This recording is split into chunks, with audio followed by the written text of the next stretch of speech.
Hello, welcome back to my channel project mathematics. আজকে আমরা class 9-এর বসে দেখি 18-র 5-এর থেকে অঙ্কগুলো শুরু করব। এর আগের ভিডিওতে 1 থেকে 4 পর্যন্ত এই 4টা অঙ্ক করা রয়েছে। যারা এখনো ভিডিওটা দেখোনি তারা প্লেলিস্টে গিয়ে আগে এই 4টা অঙ্ক করে নাও, তারপর 5-এর থেকে অঙ্কগুলো করতে শুরু করবে, তাহলে তোমাদের বুঝতে সুবিধা হবে। তো দেখো 5-এর অঙ্কটা কি রয়েছে। ফারুক একটি বৃত্ত আঁকবে যার ক্ষেত্রের ক্ষেত্রফল হবে 616 বর্গ সেমি। হিসাব করে দেখি ফারুক যে বৃত্ত আঁকবে তার ব্যাসার্ধের দৈর্ঘ্য কত নেবে এবং বৃত্তটির পরিধি কত পাবে। তাহলে দেখো এখানে প্রথমে একটা বৃত্ত এঁকে নিলাম। এবার বলা রয়েছে ফারুক যে বৃত্তটি আঁকবে তার ক্ষেত্রের ক্ষেত্রফল 616 বর্গ সেমি। অর্থাৎ কি, এই যে ভেতরের জায়গাটা রয়েছে, বৃত্তের ভেতরের যে অংশটা, এটা হচ্ছে 616 বর্গ সেমি। এবার বলছে যে তাহলে হিসাব করে দেখি ফারুক যে বৃত্ত আঁকবে তার ব্যাসার্ধের দৈর্ঘ্য। তাহলে ব্যাসার্ধ কোনটা বৃত্তের?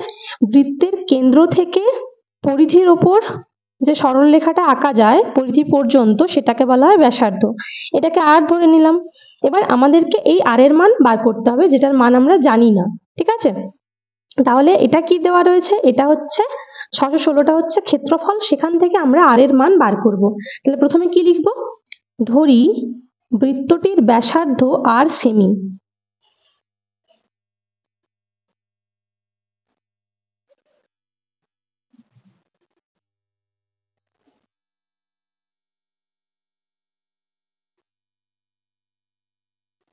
এটা যদি বৃত্তটার ব্যাসার্ধ হয় তাহলে শর্তানুসারে কি লিখতে পারবো, শর্তানুসারে দেখো ব্যাসার্ধ যদি আর হয় তাহলে ক্ষেত্রফল কত হয়, ক্ষেত্রফল হয় পাই আর স্কয়ার। এটা হচ্ছে বৃত্তের ক্ষেত্রফল। আর এখানে দেওয়া রয়েছে অঙ্কে ক্ষেত্রফল দেওয়া রয়েছে 616, তাহলে পাই আর স্কয়ারের মানটাই হবে 616। তাহলে শর্তে আমরা লিখে নিলাম যে পাই আর স্কয়ার সমান 616। বা এবার পাইয়ের মান কত জানি আমরা, 22/7, আর ইন্টু এখানে আর স্কয়ার থাকলো সমান 616। বা কি করব, আর স্কয়ার সমান 22/7টা ডান দিকে চলে গেলে কি হবে, 616 গুণিত কি বলেছিলাম যে যে সংখ্যাটা নিচে থাকে সে উপরে চলে যায়। আগের অঙ্কগুলোতে বলেছিলাম যে এটা নিয়মই হচ্ছে ডান দিকে নিয়ে যাওয়ার নিয়ম, যে যদি গুণ থাকে তাহলে ডান দিকে গেলে যে নিচে আছে সে উপরে যাবে আর যে উপরে আছে সে নিচে আসবে। ঠিক আছে, এবার আমরা কাটাকাটি করব। দেখো 22 আর 616 11 দিয়ে কাটছে, 11 2 22। এবার এখানে 61 রয়েছে, তাহলে প্রথমে কত হবে, 11 5 55, 55 থেকে 61 কত, 56 57 58 59 60 61। দেখো 6 হচ্ছে আর এখানে আবার 6 আছে, তাহলে 66। এবার 11 6 66। এবার 2 দিয়ে কাটবো, কত, 2 2 4, হাতে থাকছে 1 16, 2 8 16। তাহলে কত হচ্ছে, বা আর স্কয়ার সমান দেখো 28 গুণিত 7, তাই তো। বা আর সমান কত হবে, দেখো 28 গুণিত 7কে আমরা কত লিখতে পারি, এখানে একবার লিখে নিই √28 গুণিত 7। এবার দেখো 28 গুণিত 7, 28 মানে কত, 7 4 28, 7 গুণিত 4 আর তার সাথে একটা 7 গুণ, তার মানে কত হচ্ছে 7 স্কয়ার। এই যে দুটোর সাথে 7 স্কয়ার, আর 4 মানে কত, 2 স্কয়ার। এবার 7 আর 2 দুজনেরই স্কয়ার রয়েছে, তাহলে যখন রুট করব, রুটে কি নিয়ম, এই স্কয়ার দুটো উঠে যায়, তাহলে কত হবে 7 × 2, বা আর সমান 14। এটা হলো বৃত্তটার ব্যাসার্ধ। তাহলে কি লিখবো, অতএব বৃত্তটির ব্যাসার্ধ 14 সেমি। এবার চাইছে পরিধি কত হবে। তাহলে দেখো পরিধির কি সূত্র, বৃত্তের পরিধি সমান হচ্ছে 2πr। এবার লিখবো অতএব বৃত্তটির পরিধি সমান কত, 2πr সমান কত, 2 গুণিত পাইয়ের মান হচ্ছে 22/7 গুণিত আর এর মান কত পেয়েছি, 14। এবার 7 2 14, তাহলে কত হচ্ছে 22, 22 আর 2 হচ্ছে 44, 22 দুগুণে 44 আর 2 হচ্ছে 88, আর একক কি হবে, সেমি। তাহলে 88 সেমি। ঠিক আছে, দেখো তাহলে আমাদের ব্যাসার্ধ পরিধি দুটোই হয়ে গেল। এরপরে 6-এর অঙ্কটা কি রয়েছে দেখো, পলাশ ও পিয়ালি দুটি বৃত্ত এঁকেছে যাদের ব্যাসার্ধের দৈর্ঘ্য অনুপাত 4:5। হিসাব করে দেখি দুজনের আঁকা বৃত্তাকার ক্ষেত্র দুটির ক্ষেত্রফলের অনুপাত কত হবে। ঠিক আছে, তো কি রয়েছে দেখো 6 অঙ্কটা। এখানে দেখো পলাশ একটা বৃত্ত এঁকেছে আর পিয়ালি আর একটা বৃত্ত এঁকেছে। ঠিক আছে, এটা হচ্ছে পলাশের আঁকা বৃত্ত আর এটা পিয়ালির আঁকা বৃত্ত।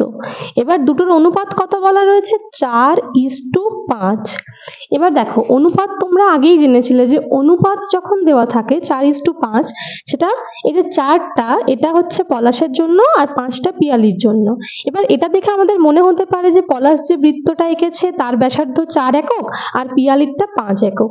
এবার দেখো এই যে অনুপাত, অনুপাত মানে কিন্তু ব্যাসার্ধগুলো যে 4 বা 5 হবে তার কোনো মানে নেই। ধরো পলাশ যে বৃত্তটা এঁকেছে তার ব্যাসার্ধ হচ্ছে 8 আর পিয়ালি যে বৃত্তটা এঁকেছে তার ব্যাসার্ধ 10।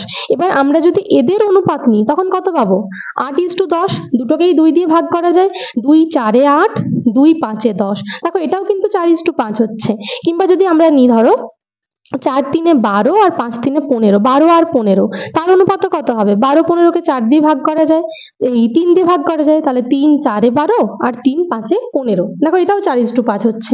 বা 40:50, এটা তো খুব সোজাভাবে বুঝতে পারছো, শূন্যগুলো বাদ চলে গেলে 4:5 হচ্ছে। ঠিক আছে, তাহলে যখনই ব্যাসার্ধ বলা আছে 4:5 সেখান থেকে কিন্তু আমরা সরাসরি ধরে নিতে পারি না যে ব্যাসার্ধটা 4 এবং 5, তাই তো?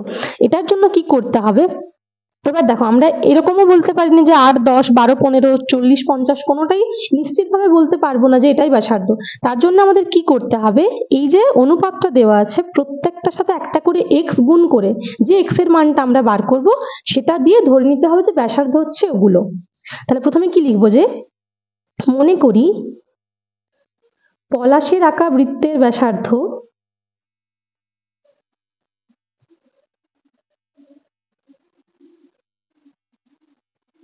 সমান 4x একক এবং পিয়ালির আঁকা বৃত্তের ব্যাসার্ধ 5x একক।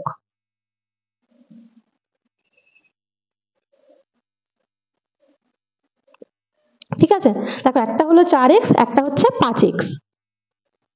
এবার আমাদের যেহেতু চাইছে ক্ষেত্রফলের অনুপাত, তাহলে কি লিখবো, এই যে বৃত্তটা পলাশের আঁকা যে বৃত্তটা রয়েছে সেটার আর পিয়ালির আঁকা বৃত্তটার ক্ষেত্রফল বার করব। তাহলে অতএব পলাশের আঁকা বৃত্তের ক্ষেত্রফল সমান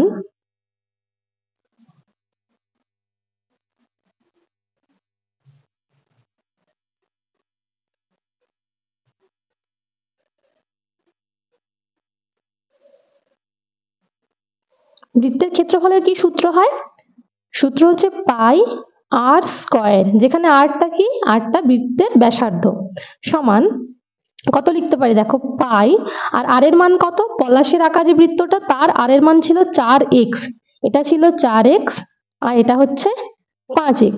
ঠিক আছে, তাহলে কত 4x এর হোল স্কয়ার লিখতে পারি। আর এখানে এককে লিখবো বর্গ একক, যেহেতু 4x টা আমরা একক ধরেছিলাম, এখানে বর্গ একক। এখানে কোনো একক না দেওয়া থাকলে আমাদেরকে শুধু একক লিখতে হবে, অন্য সময় আমরা মিটার সেন্টিমিটার এরকম লিখি, কিন্তু এখানে কিছু যেহেতু দেওয়া নেই তাই একক লিখে দিয়েছি।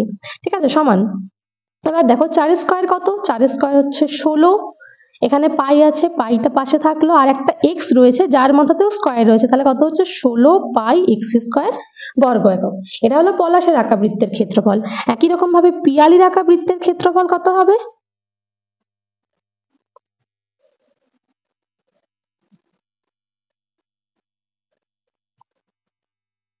দেখো পিয়ালি যে বৃত্তটা এঁকেছিল তার ব্যাসার্ধের মান কত ছিল 5x ছিল, তাহলে এখানে যেভাবে 4x করেছি পিয়ালির বেলাতে হবে 5x এর হোল স্কয়ার। এবার 5 স্কয়ার কত 25, পাই যেরকম আছে থাকলো আর x স্কয়ার কত, এটা বর্গ একক। ঠিক আছে, এবার আমরা অনুপাত বার করব, এই যে দুটো বৃত্তের ক্ষেত্রফল হলো 16 পাই x স্কয়ার আর 25 পাই x স্কয়ার, এদের অনুপাত। অতএব পলাশ ও পিয়ালির আঁকা বৃত্তের ক্ষেত্রফলের অনুপাত,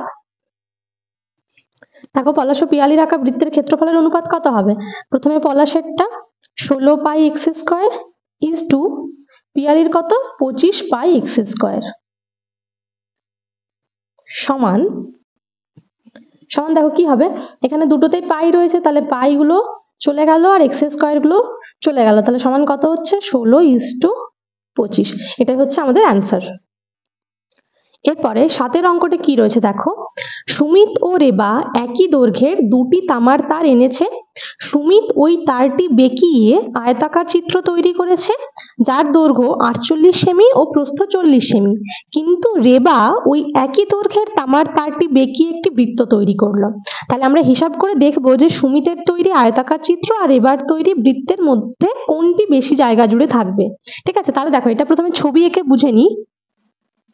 দেখো, মনে করো সুমিত এই তারটা বাড়ির থেকে নিয়ে এসছে আর রেবা ওই একই দৈর্ঘ্যের একটা তার নিয়ে এসছে। ঠিক আছে, এটা নিয়ে এসেছে সুমিত আর এটা নিয়ে এসছে কে, রেবা। এবার কি করছে সুমিত, এই তারটাকে বেঁকিয়ে, এটা যেহেতু একটা সোজা তার, এটাকে আমরা বেঁকিয়ে যেরকম খুশি শেপের নিয়ে আসতে পারি, তাই তো, যেরকম খুশি আকারে নিয়ে আসতে পারি। তাহলে সুমিত কি করছে, ওটাকে বেঁকিয়ে একটা আয়তক্ষেত্র তৈরি করছে। ওই তারটায় বেঁকিয়ে এরকম ভাবে একটা আয়তক্ষেত্র তৈরি করেছে, যার দৈর্ঘ্যটা কত, দৈর্ঘ্য অর্থাৎ এই যে আয়তক্ষেত্রটা যেটা লম্বা দিকটা সেটা হচ্ছে দৈর্ঘ্য, যে দিকটা বড় সেটাকে দৈর্ঘ্য বলে 48 সেমি, আর প্রস্থ কত 40 সেমি। ঠিক আছে, তাহলে 48 আর 40 এটা করেছে সুমিত। আর রেবা কি করছে, রেবা ওই তারটাকে বেঁকিয়ে একটা বৃত্ত তৈরি করেছে। এটা তৈরি করেছে কে, রেবা। ঠিক আছে, এবার আমাদের কাছে জানতে চাইছে যে এই যে আয়তাকার চিত্রটা আর বৃত্তাকার চিত্রটা তৈরি হয়েছে এদের মধ্যে কোনটা বেশি জায়গা জুড়ে থাকবে।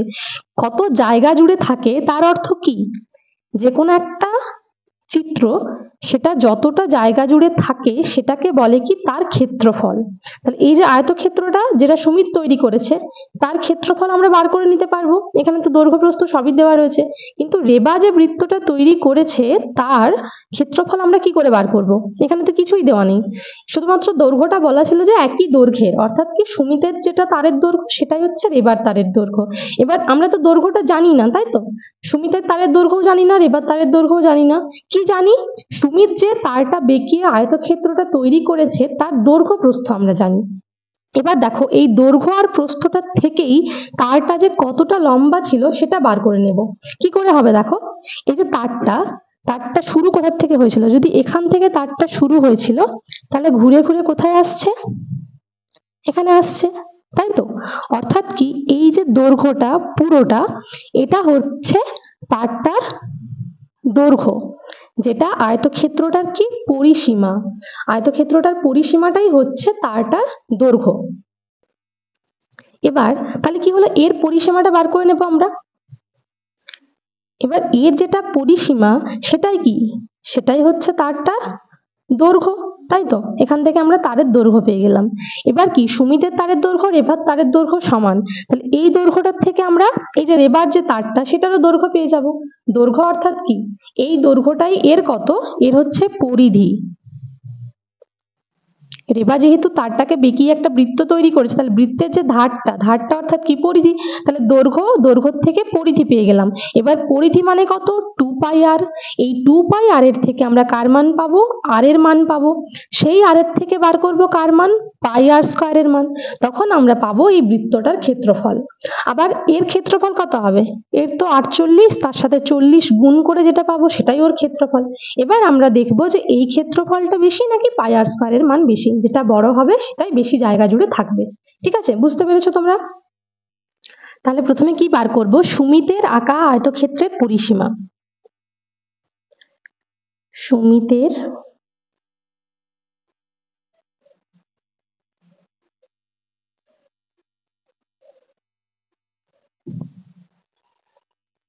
পরিসীমার কি সূত্র, আয়তক্ষেত্রের পরিসীমা হচ্ছে 2 গুণিত দৈর্ঘ্য যুক্ত প্রস্থ। তাহলে 2 গুণিত দৈর্ঘ্য যুক্ত প্রস্থ। ঠিক আছে, এবার দৈর্ঘ্য কত ছিল, এই যে আয়তক্ষেত্রটা ছিল এর দৈর্ঘ্য ছিল 48 আর প্রস্থ ছিল 40। ঠিক আছে, তাহলে এখানে আমরা মান বসাবো কত, 2 গুণিত 48 যুক্ত 40, আর এককে কি হবে, একক ছিল সেমি, সমান 2 গুণিত 48 আর 40 যোগ করলে কত হয়? 4 4 8 আর 8 88 সেমি সমান 2 দিয়ে গুণ করলে 8 2 16 6 হাতে 1 থাকলো 8 2 16 1 17 176 সেমি। এটা হচ্ছে আয়তক্ষেত্রের পরিসীমা। এবার আয়তক্ষেত্রের যেটা পরিসীমা সেটাই তারটার দৈর্ঘ্য, তাহলে অতএব তারটির দৈর্ঘ্য কত? 176 সেমি।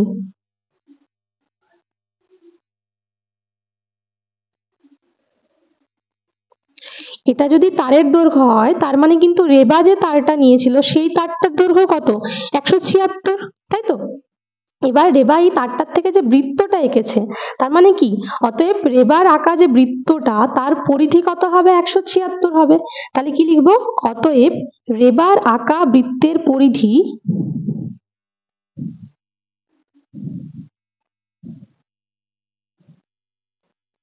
(176 সেমি)। এটা রেবার আঁকা বৃত্তের পরিধি। এবার পরিধির থেকে আমরা কি বার করব?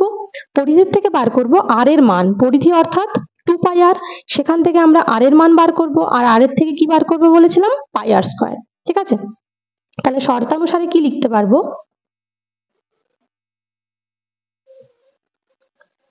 2 পাই আর সমান 176 বা 2 গুণিত পাই এর মান কত? 22 এর 7 গুণিত আর সমান 176 বা আর সমান কত? 176 গুণিত 7 নিচে আছে 7 উপরে যাবে আর 2 আর 22 উপরে আছে, ওরা নিচে আসবে। এবার কাটাকাটি কত হচ্ছে? 11 2 এ 22 আর এটা হচ্ছে 11 1 কে 11 12 13 14 15 16 17 6, তাহলে 66 11 6 66 কত? 2 8 এ 16 আর একটা 2 রয়েছে 2 4 এ 8 বা আর সমান 7 4 এ 28। অতএব রেবার আঁকা বৃত্তের ব্যাসার্ধ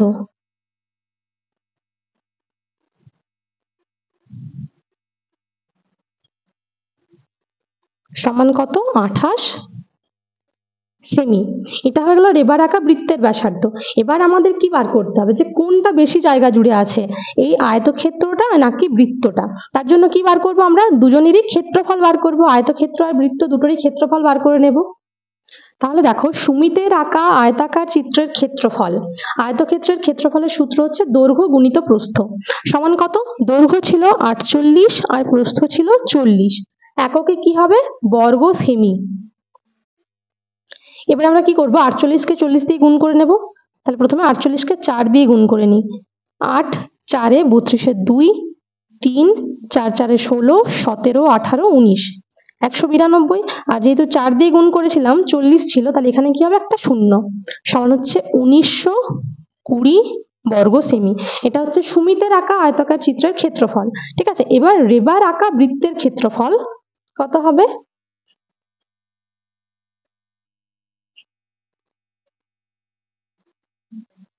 দেখো, রেবার আঁকা বৃত্তের ক্ষেত্রফল সমান কত? বৃত্তের ক্ষেত্রফলের সূত্র হচ্ছে পাই আর স্কয়ার সমান পাই এর মান কত? 22/7 আর আর এর মান কত হয়েছিল? 28। তাহলে 28 গুণিত 28, 28 এর স্কয়ারকে আমরা দুবার 28 লিখলেই 28 এর স্কয়ার হয়ে যায়। ঠিক আছে, এবার 7 4 এ 28 বর্গ সেমি। এবার গুণ করব। দেখো, 22 4 এ কত? 22 4 এ 88 কে 28 দিয়ে গুণ, 88 থেকে 28 দিয়ে গুণ, 8 8 64 4 হাতে থাকছে 6, আবার 8 8 64 আর 6 হচ্ছে 70, আবার 2 দিয়ে গুণ করলে 8 2 16 থাকছে 1 আর 2 16 1 17, যোগ করলে 4 6 7 7 14 হাতে 1 2 2464। তাহলে দেখো কোনটা বেশি হচ্ছে এবার আমরা বুঝতেই পারছি। আয়তাকার চিত্রটা হচ্ছে 1920 আর এবার আঁকা বৃত্তটা হচ্ছে 2464। তাহলে বেশি কোনটা হলো? বৃত্তটা বেশি হয়েছে। ঠিক আছে, তাহলে আমরা উত্তরে কি লিখবো? রেবার তৈরি বৃত্তটি বেশি জায়গা জুড়ে থাকবে। ঠিক আছে, দেখো অ্যান্সার লিখে নিয়েছি। এরপরে 8 এর অঙ্কটা কি রয়েছে দেখো, পায়োনিয়ার অ্যাথলেটিক ক্লাবের আয়তাকার মাঠের মাঝখানে একটি বৃত্তাকার জলাশয় আছে যার ব্যাসার্ধের দৈর্ঘ্য 14 মিটার। আয়তাকার মাঠের দৈর্ঘ্য প্রস্থ যথাক্রমে 60 মিটার ও 42 মিটার। জলাশয় বাদে আয়তাকার মাঠের বাকি জায়গায় ঘাস লাগাতে প্রতি বর্গমিটার 75 টাকা হিসাবে কত খরচ হবে? দেখো পাশে ছবিটা আঁকা রয়েছে, এটা হচ্ছে একটা আয়তাকার মাঠ। ঠিক আছে, যার মাঝখানে একটা বৃত্তাকার জলাশয় রয়েছে। এবার কি আমাদের যে আয়তাকার মাঠটা তার দৈর্ঘ্য আর প্রস্থ দেওয়া রয়েছে দেখো 60 আর 42, আর যে জলাশয়টা তার ব্যাসার্ধ দেওয়া রয়েছে 14 মিটার। ঠিক আছে, এবার বলছে জলাশয় বাদে আয়তাকার মাঠের বাকি জায়গায়, এই যে দেখো দাগ দেওয়া রয়েছে যেটা গোলাপি রঙের, সেই যে জায়গাটা ওইখানটাতে যদি ঘাস লাগানো হয় তাহলে কত খরচ হবে। তাহলে আমাদের কি যদি ঘাস লাগানো হয় তার মানে কি পুরো জায়গাটা জুড়ে ঘাস লাগানো হবে, অর্থাৎ কি ওই জায়গাটার ক্ষেত্রফল বার করতে হবে আমাদের। তাহলে প্রথমে কি করব আমরা প্রথমেই তো এই জায়গাটার ক্ষেত্রফল বার করতে পারবো না, তাই তো। প্রথমে আমরা এই যে আয়তক্ষেত্রটা রয়েছে তার ক্ষেত্রফল বার করব আর বৃত্তটার ক্ষেত্রফল বার করব। তারপর আয়তক্ষেত্র থেকে বৃত্তটা বাদ দিয়ে দিলে কি পড়ে থাকে, এই জায়গাটা পড়ে থাকে যেখানে ঘাস লাগানো হচ্ছে, তাহলে সেটা বিয়োগ করে দিলেই আমরা বাকি জায়গাটা পেয়ে যাব। ঠিক আছে, দেখো আয়তাকার যে মাঠটা তার দৈর্ঘ্য কত 60 আর প্রস্থ হচ্ছে 42। তাহলে প্রথমে কি বার করব, আয়তাকার মাঠটির ক্ষেত্রফল।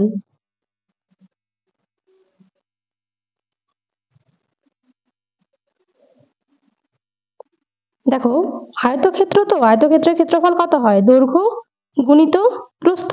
এবার দৈর্ঘ্য রয়েছে 60 আর প্রস্থ রয়েছে 42, এরা দুজনেই সেমিতে রয়েছে। সেমিতে থাকলে ক্ষেত্রফলে কি হবে, সরি এরা দুজনেই মিটারে রয়েছে, 60 মিটার 42 মিটার। তাহলে যদি মিটারে থাকে, দৈর্ঘ্য প্রস্থ মিটারে থাকলে ক্ষেত্রফল কিসে হবে, বর্গ মিটার। ঠিক আছে, এবার গুণটা করলে কত হবে, 60 কে 42 দিয়ে গুণ, তার মানে কি 42, আর নিচে 6 লিখে আমরা 6 দিয়ে গুণ করে একটা শূন্য পরে দিয়ে দেবো। 6 2 12, 2 হাতে 1 থাকছে, 6 4 24, 1 25 সমান কত 2520। এই যে 60 এর পাশে শূন্যটা ছিল সেটা এখানে হবে, তাহলে 2520 বর্গ মিটার। এটা হচ্ছে আয়তাকার মাঠটির ক্ষেত্রফল। আর বৃত্তের ক্ষেত্রফল কত হবে, বৃত্ত অর্থাৎ যে জলাশয়টা, তাহলে লিখবো বৃত্তাকার জলাশয়টির ক্ষেত্রফল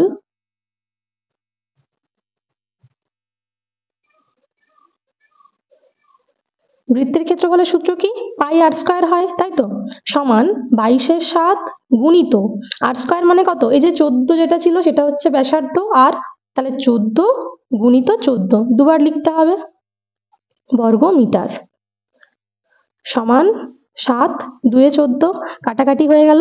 এবার কত দেখো 22 দুগুণে 44 আর 14 গুণ, তাহলে 44 কে 14 দিয়ে গুণ করে নিই,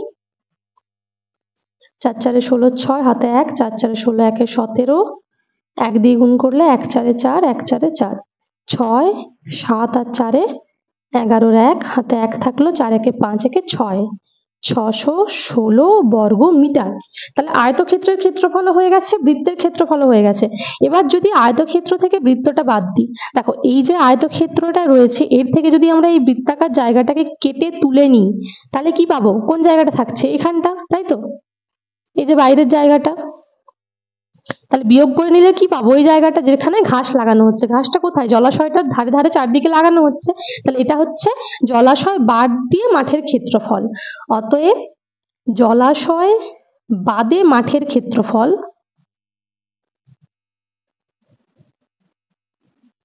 সমান কত, 2520 তার থেকে 616 বিয়োগ, এককে হবে কি বর্গ মিটার।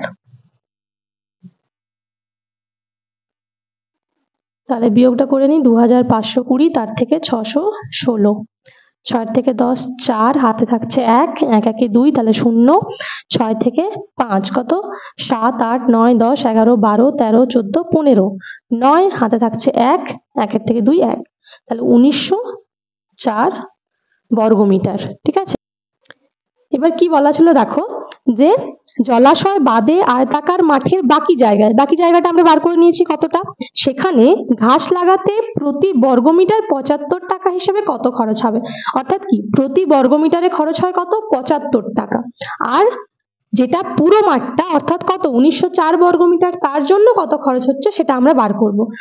এবার লিখব ঘাস লাগাতে 1 বর্গমিটারে খরচ হয় কত টাকা, খরচ হচ্ছে 75 টাকা, আর কত 1904 বর্গমিটারে খরচ হয় কত হবে 1 বর্গমিটারে যদি 75 টাকা হয়, 1904 বর্গমিটারে তার থেকে অনেক বেশি হবে, অর্থাৎ কি গুণ। ঠিক আছে, এবার আমরা গুণটা করে নেবো এখানে 1904 কে 75 দিয়ে। দেখো 5 4 20 শূন্য, এখানে শূন্য আছে তাহলে 2, 9 5 45 এর 5, হাতে থাকলো 4, 5 1 5 আর 4 9, 7 দিয়ে 7 4 28, 9 7 63, 3 হাতে থাকছে 6, 7 1 7 আর 6 13, সমান কত? 0, 8 2 10 0, হাতে থাকছে 1, 5 3 8, 9 আর 3 9 10 11 12 2, হাতে থাকছে 1, 3 1 4 আর 1, তাহলে সমান কত হচ্ছে? 1 4 2 8 0 0 টাকা, অর্থাৎ কত? 1,42,800 টাকা। তাহলে আমাদের এটা উত্তর হয়ে গেল যে জলাশয় বাদে আয়তাকার মাঠের বাকি জায়গায় ঘাস লাগাতে প্রতি বর্গমিটার 75 টাকা হিসাবে 1,42,800 টাকা খরচ হবে। এর পরের অঙ্কটা কি রয়েছে দেখো, ইটালগাছা ফ্রেন্ডস অ্যাসোসিয়েশন ক্লাবের বৃত্তাকার পার্কের বাইরের দিকে পরিধি বরাবর একটি 7 মিটার চওড়া রাস্তা আছে। বৃত্তাকার পার্কের পরিধি 352 মিটার হলে রাস্তাটির ক্ষেত্রফল হিসাব করে লিখি, আর প্রতি বর্গমিটার 20 টাকা হিসাবে রাস্তাটি বাঁধাতে কত খরচ হবে হিসাব করে লিখি। দেখো এই হচ্ছে বৃত্তটা, কি বলা ছিল যে বৃত্তাকার পার্কের বাইরের দিকে পরিধি বরাবর 7 মিটার চওড়া রাস্তা আছে, তাহলে এই ভেতরেরটা যদি পার্ক হয় তার বাইরে 7 মিটার চওড়া রাস্তা আছে। 7 মিটার কোনটা? এই দৈর্ঘ্যটা, এই যে মাঝখানের যে দৈর্ঘ্যটা পুরোটাই, এই যে পুরো দৈর্ঘ্যটা এই সমস্ত দিকে এটা হচ্ছে 7 মিটার। ঠিক আছে, 7। আর কি বলা আছে? বৃত্তাকার পার্কের পরিধি 352 মিটার। বৃত্তাকার পার্ক কোনটা? এই ভেতরেরটা হচ্ছে পার্কটা, তাহলে এর পরিধি কত? 352 মিটার। ঠিক আছে, এটা পরিধি। এবার বলা আছে রাস্তাটির ক্ষেত্রফল হিসাব করে লিখি। তাহলে আমরা এই যে রাস্তাটা অর্থাৎ যে বাইরের জায়গাটা রয়েছে এটার ক্ষেত্রফল বার করব। তার জন্য কি করব দেখো, আমাদের এখানে জানা আছে বলতে কি রাস্তাটার কতটা চওড়া সেটা জানা আছে, আর এই ভেতরের বৃত্তাকার যে পার্কটা তার পরিধি জানা আছে। এবার পরিধির সূত্র কি? পরিধি হচ্ছে 2πr, সেটা আমরা আর এর থেকে বলতে পারি। যদি ব্যাসার্ধ আর হয় তাহলে পরিধি 2πr, তাহলে 2πr সমান কত লিখবো? 352। দুটো পরিধি তো নিশ্চয়ই সমান হবে, সেখান থেকে আমরা আর এর মান পাবো, তাই তো। এবার মনে করো আর এর মানটা হলো 10। ঠিক আছে, এটা আমরা ধরে নিচ্ছি আর এর মান 10 নয়, কিন্তু অন্য কোনো সংখ্যা হবে। এটা হচ্ছে আর এর মান 10।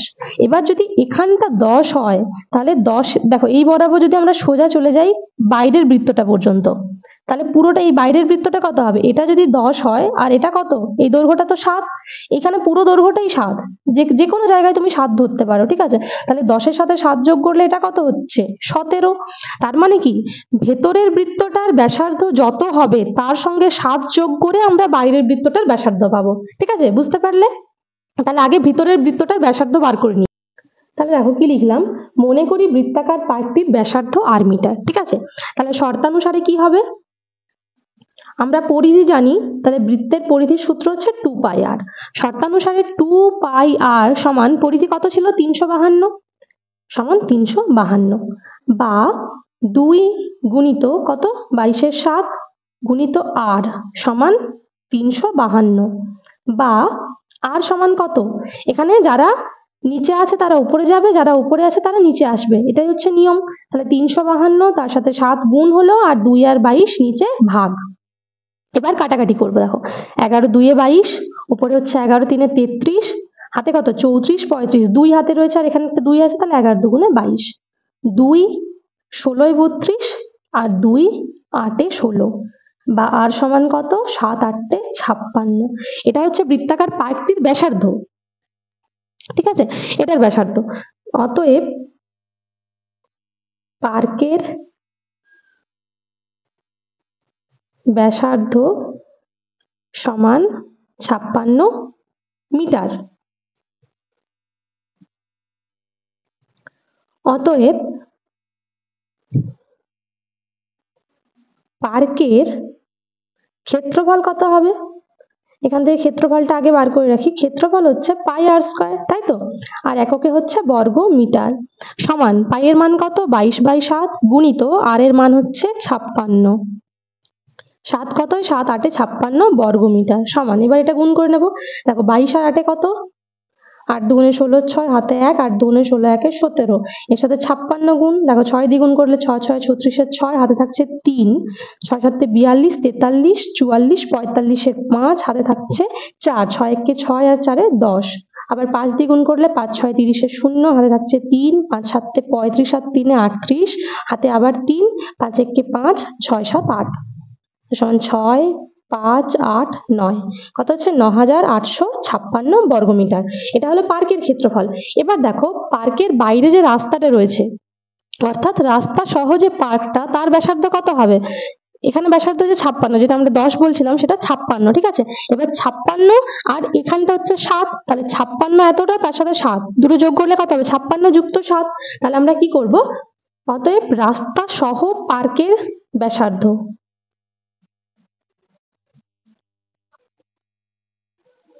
সমান 56 প্লাস 7, একক কি? মিটার, সমান যোগ করলে কত হচ্ছে? 63 মিটার।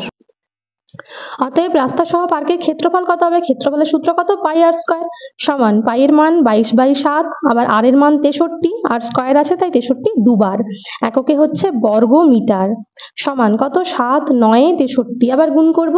এখানে প্রথমে 22 কে 9 দিয়ে গুণ, 9 দুগুণে 18 8, হাতে 1, 9 দুগুণে 18 1 19, এর সঙ্গে আবার 63 গুণ, দেখো 8 3 24 এর 4, হাতে থাকছে 2, 3 9 27 আর 2 29 এর 9, হাতে আবার 2, 3 1 3 4 5, এবার 6 দিয়ে গুণ করলে কত? 6 8 48 এর 8, হাতে থাকছে 4, 6 9 54 আর 4 হচ্ছে 58 এর 8, হাতে থাকছে কত?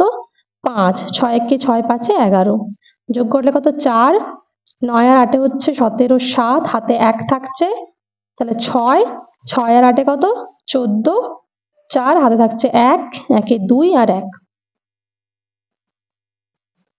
বর্গ মিটার, ঠিক আছে। এটা হচ্ছে রাস্তা সহ পার্কের ক্ষেত্রফল। এবার আমাদের রাস্তার ক্ষেত্রফল চাইছে। দেখো রাস্তার ক্ষেত্রফল কি হবে? এই যে পুরো বাইরের যে ক্ষেত্রফলটা, পুরোটা অর্থাৎ কি? এই পুরো জায়গাটা, ঠিক আছে। আরেকবার একে দেখাই, দেখো এটা হচ্ছে পুরোটা, তার ভেতরে এটা রয়েছে, ঠিক আছে। তাহলে আমাদের পুরো যে ক্ষেত্রফলটা, এই পুরোটা আমরা পেয়ে গেছি, সেটা কত? 12,474, আর ভেতরের যেটা, এটা পেয়ে গেছি, দেখো এটা কত? 9,856।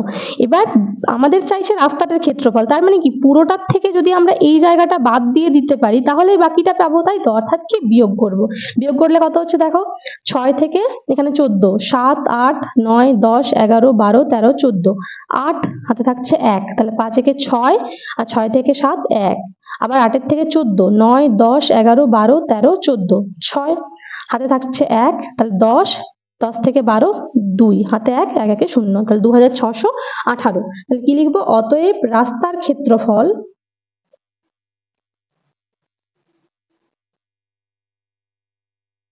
সমান কত? 12,474 মাইনাস 9,856 বর্গমিটার, সমান কত? 2618 বর্গমিটার।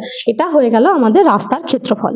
এবার বলছে প্রতি বর্গমিটার 20 টাকা হিসাবে রাস্তাটি বাঁধাতে কত খরচ হবে? তাহলে কি প্রতি বর্গমিটারে খরচ হয় কত টাকা? 20 টাকা। এখন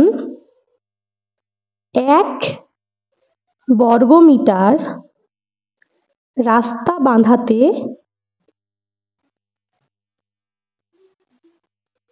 খরচ হয় 20 টাকা। দেখো 1 বর্গমিটারে খরচ হচ্ছে 20 টাকা, আর পুরো রাস্তাটা যখন বাঁধানো হবে তার জন্য কত? পুরো রাস্তার যে ক্ষেত্রফলটা সেটা বাঁধাতে হবে, অর্থাৎ কত? 2618 বর্গমিটার রাস্তা বাঁধাতে খরচ হয় কত? 2618 গুণিত 20 টাকা।